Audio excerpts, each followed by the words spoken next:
have the homeless people, and you organize food, you cook food, and you take it to yourself and give it to them. How does that come about? How do you do it? Do you have a team? And It came about because there is a charity in Tower Hamlets called Growth where homeless guests stay in different churches, 7 different churches, one each night over the period of the winter. So every Thursday they're in Shadwell, every Wednesday they're in Mile End. And it struck me that, and those churches, they do it for the winter months, provide food for those guests and sit down and eat with them. And I was very aware that some of my Muslim friends would like to help and volunteer. So we have set up a project now where every 2 to 3 weeks now, some of the parents from Marion Richardson School cook for the Growth Night Shelter. So 6 people volunteer their food, 2 people do chicken curry, one does dal, one does rice, one does a vegetarian, and one does a pudding.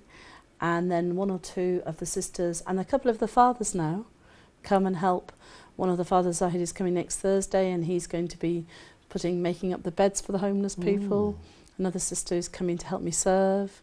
And it's important that Christians and Muslims can come together and learn from each other.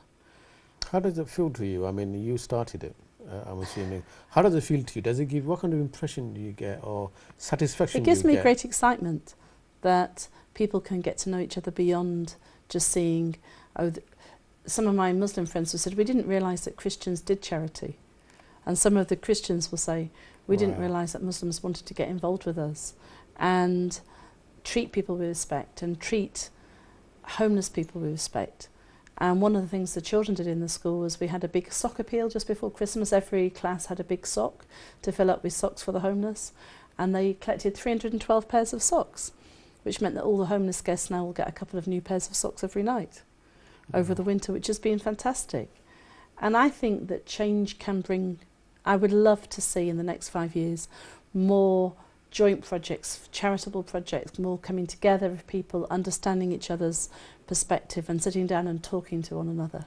How do you meet these people, those the lovely sisters and brothers who will come in and help you? I just ask them to volunteer and they do. Oh, People just come up to me. People now know, we have a group called Wasala, which means connect in Arabic, to connect. And we have 14 women from 7 different nationalities come and talk together about their beliefs and their how they are being parents together. They are Hindu, Christian, Muslim, and that's been exciting to do that. And they've spread the word. And people now just come up to me and say, Alison, I want to volunteer for the night shelter. How do I do it? So I haven't got a shortage of people wanting to volunteer now. amazing. You know, I've done it once. He came once, It's not yeah. enough. It's not enough, of course. I'll come back to it. And I really enjoyed it. I took a few of my friends there, and for them, it's the first time going to church and helping homeless people. And amazingly, you connect with people. Then you appreciate what you actually have. Otherwise, you don't. That's the beauty of it. One day, one of the guests started crying, and fortunately, there was a Bengali father with me helping that day, and he said, "Oh, what it is that this man has said that it's the first home-cooked Bengali food he's had since he left his family 3 or 4 months ago." Oh man! And that was just so important to share that.